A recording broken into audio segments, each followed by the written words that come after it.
There's my shadow right there. There's the 1960 Schwinn Continental for today's field work. Welcome back to the channel, ladies and gentlemen. Welcome back.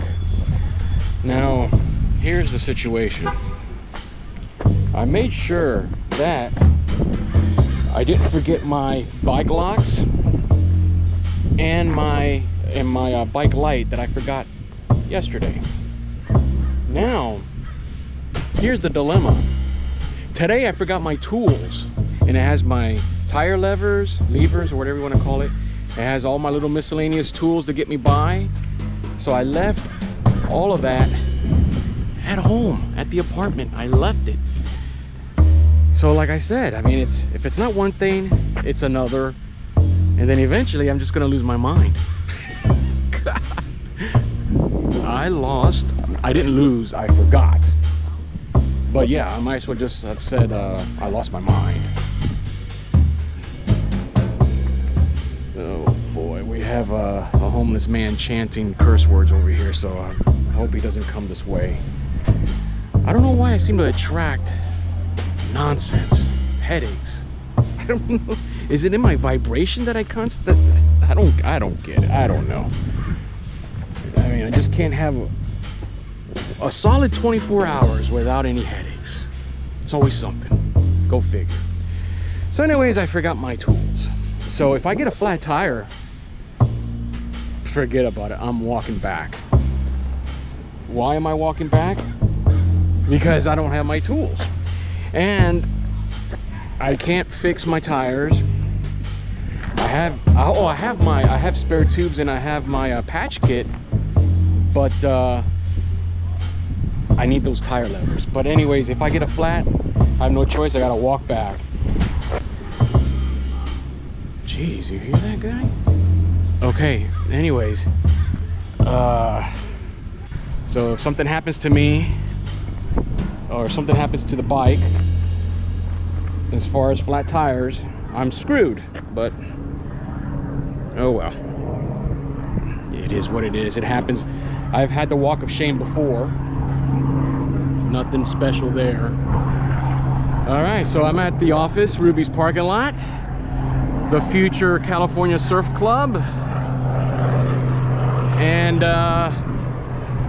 today I got a weird vibe. I want to do this location, and I'm going to do it, but I'm kind of nervous for some reason. I mean, it's a little inland, which is nothing new to me, and just for some reason, I don't know, I'm just kind of nervous about it. I don't know if it's the story behind it, because it's very, very bizarre, and it's perfect for my Halloween theme for this month. So with that said, let me try to get this weird vibe off of me. Let me just go for a spin and just kind of work up a little sweat, and then I'll get back to you. So with that said, stay tuned.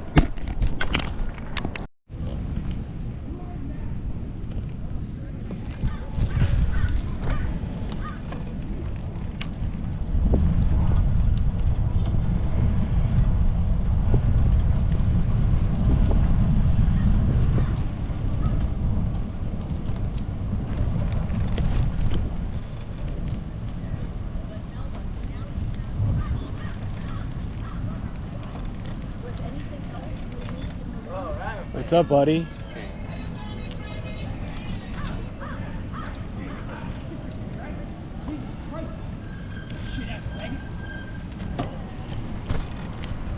Absolutely ridiculous.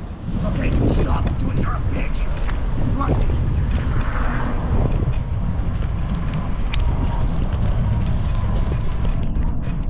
That guy was making me nervous.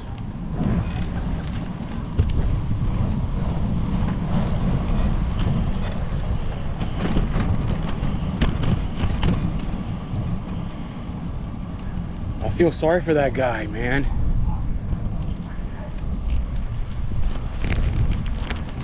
He probably caught that little half a second. I didn't know if he was talking to someone, or, I mean, earlier when I heard him ranting and raving. But I've witnessed homeless people like that, but this guy's got a lot of aggression. I don't know, he kind of made me feel a little uneasy.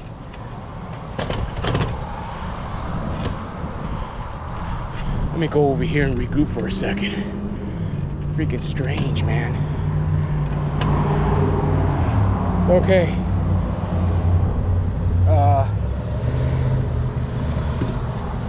Yeah, I just wanted to record that just because I wasn't sure earlier if he was yelling at someone but naturally he was talking to himself, or in his mind he's talking to somebody. It's kind of makes me feel uneasy. Made me feel uneasy. I hate to see stuff like that. I don't know, that really struck a chord with me for some reason. I don't know why. Is it because I'm going to this location that's kind of a bizarre story behind it? I don't know. It's just, well, we'll see what happens. All right, stay tuned.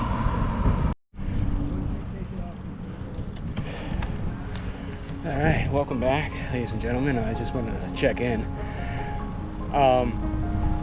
I didn't take the I'm still en route to my location, but I'm kind of taking alternate routes aside from the GPS. I'm not really taking what the GPS was telling me, because it just seemed a little sketchy for me personally, even though it's a bike lane.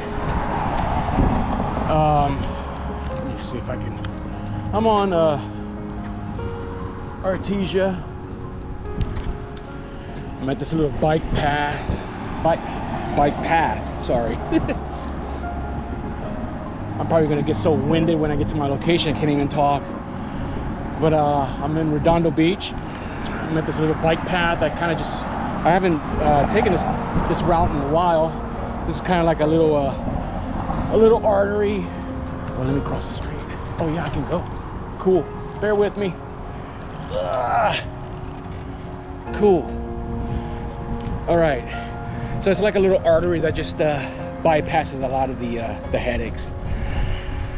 So it's good that they have this.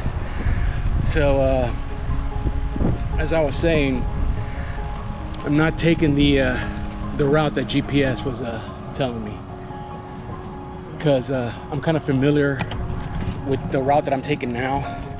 It's just a lot safer. So and I forgot the name of the park that's coming up in about I don't know, half a mile or so. I'm gonna get a drink there, just a little pit stop, and get a little small bite to eat, and then on my way. I'm not that far from the location in general. It's like, I don't know, 2 to 3 miles away. Well, it's probably a little bit longer now because I took a little alternate route, but give or take, it's under 5 miles for sure. That's guaranteed. Even where I parked at the at home base, it was like 4 miles away from home base. So it's not that far of a location to go to, which is good.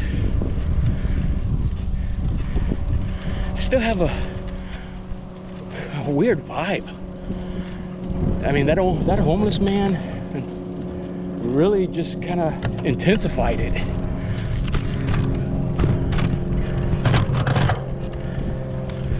But a little on that later on. Stay tuned. Welcome back to the channel, folks. This is Manhattan Beach Boulevard right here. Yeah. Here, kids. This is the site right here, ladies and gentlemen, where the McMartin Preschool once stood. And I'm not sure if these garages were here at the time, But this is where that preschool used to be, right here. And apparently the Strand Cleaners is also doesn't seem like it's all gutted out. There's nothing, it's not in operation. So there you have it. That's what happened was with this particular story. It's a very strange one, super strange. I'm gonna try to make it brief as possible because you can really find all the information you need on Wikipedia, and you can watch YouTube videos about it, and there's podcasts about it, because it's still being talked about today, but it's kind of like hush hush because they want to really preserve the Manhattan Beach what's the word, they're trying to preserve, they're basically just sweep it under the rug. It happened, it was the longest and most expensive trial in American crime history, and I applaud the police force for being such a very sensitive case. That apparently there was a lot of child molestations and that was happening, and so yeah, of course you're going to take it serious. I mean, who wouldn't take it serious, you know, because that's a serious thing. But if you happen to see the YouTube videos about it, and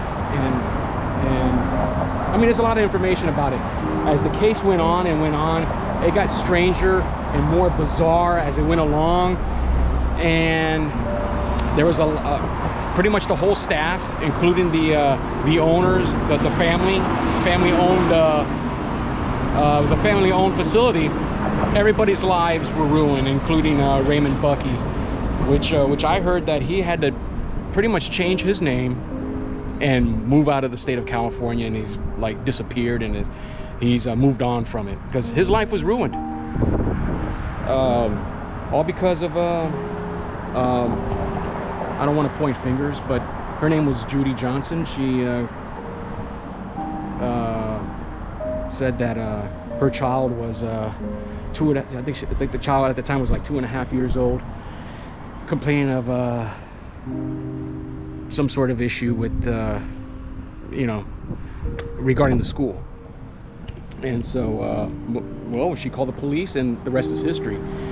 But come to find out about Miss Judy Johnson was that she had a case of mental illness, apparently with schizophrenia, and of course on top of that she was an alcoholic. So I was reading a lot about it, and this case is very, very bizarre, and I'm just gonna let you guys do your own research. Even me sitting here, it's kind of a weird presence. This is the second time that I've gone to a location, and there's just a strange vibe. But I'm glad I'm here to do this documentation. And this is part of American crime history, and it's a story to South Bay history. So that's what I'm here to do. I think the story is fascinating, but this is a Halloween topic that I wanted to do. So here we are. This is the side of the building. So, like I said, I'll let you guys do all the research on your own, because they pretty much try to wipe clean slate regarding what happened here back in the 80s. So there you have it, folks. I don't know why I keep saying McFarland. It's McMartin Preschool. I don't know why I keep saying McFarland. And maybe there's some location called McFarland that I need to go to. I don't know. But this is when it happened. This is where it happened. And to make the long story short, they found no evidence. They found absolutely no evidence, which I just think it's baffling, man, because I mean they turned every nook and cranny, they dug holes, they did everything to try to find any kind of evidence. they found 0. So that's what's kind of crazy, you know. And there was a lot of mind manipulations. Man, the list goes on. So let's take a walk around the perimeter. Well, I don't know. I don't even know if I can go back here, but I'm doing it anyway. But this is where it happened. Hi, look at my big old tummy. So this is where, apparently this is where it all happened, man.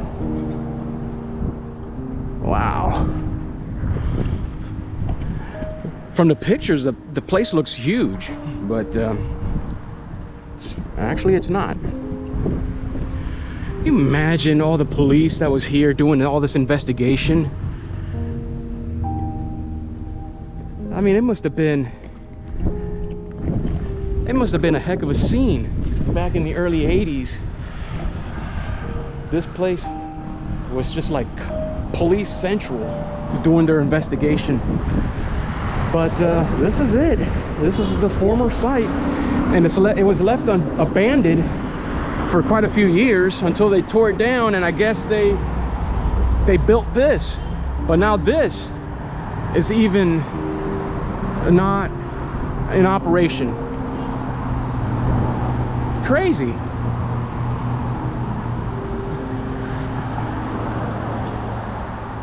Crazy.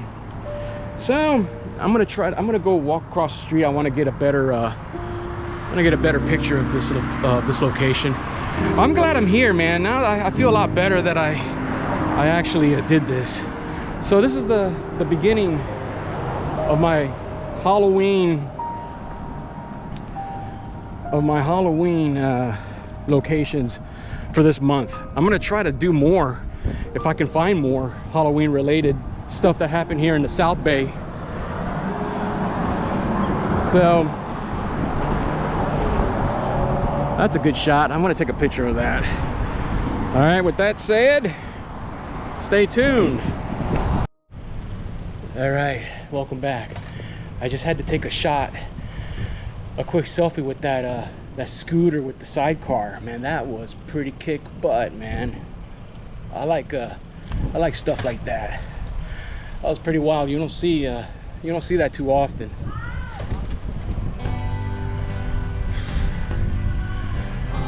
All right, so I just left my Halloween location of McMartin Preschool. Oh, that's a cool bike. A little fixie. It wasn't as bad as I thought. I just kind of felt weird at first, but I'm glad I got it over with.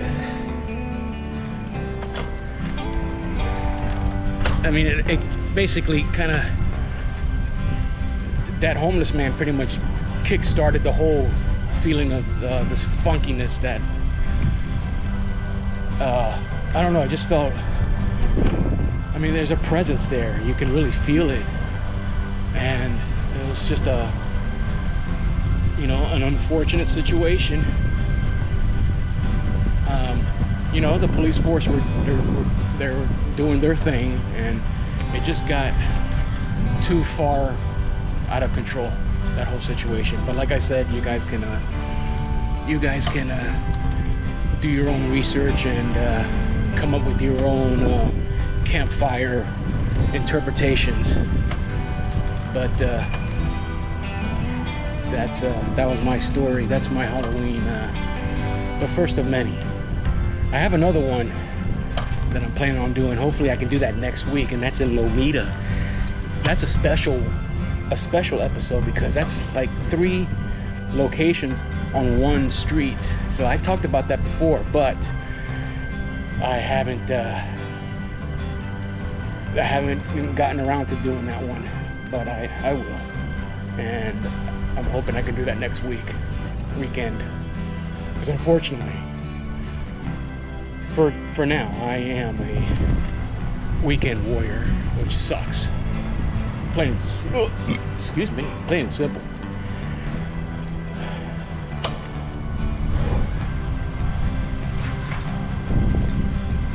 That was okay.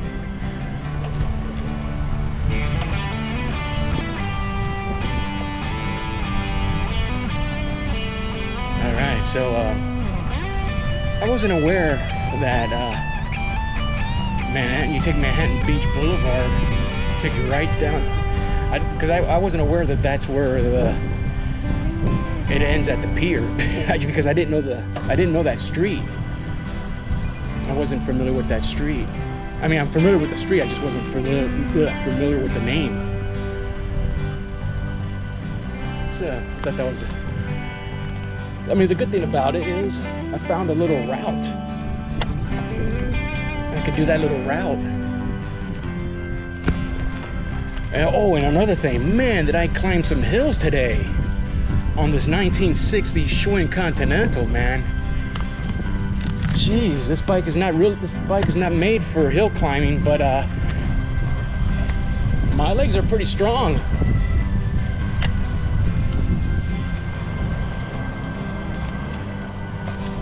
And this bike held up. I struggled, don't get me wrong, I struggled on those little hills, but I thought at one point I was gonna have to get off the bike and just walk it, but no, I plowed through the damn hill. Kudos to me, man.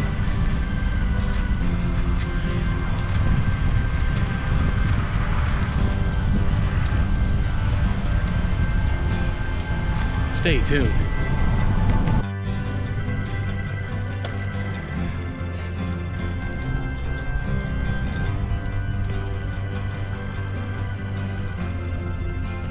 Welcome back to the channel, folks. Another great ride, another great location. Hope you guys enjoyed my little version of the story, the grim, bizarre story of the McMartin Preschool.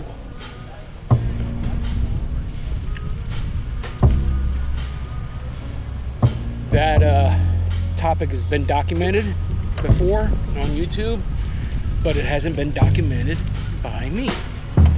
So that's what makes it special.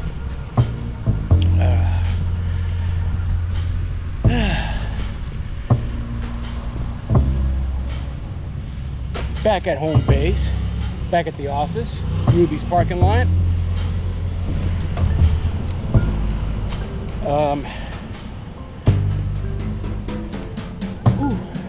Good workout in, man. Good route. I think that's part of the reasons why I was I think that was part of the reason why I was kind of nervous today, because I didn't know which route to take. I took some of what the GPS was telling me, and then I went off on my own little route. But I learned a new way of getting around Manhattan Beach. It's pretty cool. I mean, you're gonna climb some hills, but I was really impressed with myself, with my performance today, especially on this bike. Excuse me. Because there were moments there where I felt like I was gonna get off the bike and start walking, but I didn't. So I'm really impressed with myself on that. Even though this bike is not made for climbing, with with the way the front sprocket, the chain ring is, it's a half a step. So it's only built for speed. Speed technology of 1960, that is. So this bike performed good along with myself. So with that said, thank you for watching my episode. I hope you enjoyed it. I hope you watched it all the way through. That means a lot to me if you did. And most importantly, if you like my content, if you like what I'm putting out, please subscribe. Please support my channel. I always put on there to buy me a cup of coffee or two. Now what that means is it's like a little charity, you know, that you give me, which it helps pay for my supplies like bicycle tubes and tools, and it all goes to bicycle related things such as that, you know. So that way I stock up on supplies, and I don't know, hopefully I don't forget them like I did today with my tools. Jeez, what a dummy, I swear. All right, so that's what that buy me a cup of coffee is. It's for my own personal use for my cycling endeavors, you know, supplies and whatnot. Just maybe a snack or two, you know, but it all goes back into that, and I really greatly appreciate it if you could support me in that aspect, as well as subscribe to the South Bay Bike Rider. You can find me on YouTube, of course, on Facebook, TikTok, and Instagram. You can find me there, and also you can also email me if you have any questions, concerns, any advice, anything that you want to share. My email, southbaybikerider@gmail.com. So I hope to hear from you guys, man. Let's grow as a family. Let's grow as a team. Subscribe to my channel, and I hope I see you guys on the next episode of the South Bay Bike Rider. Can you dig it? Yeah.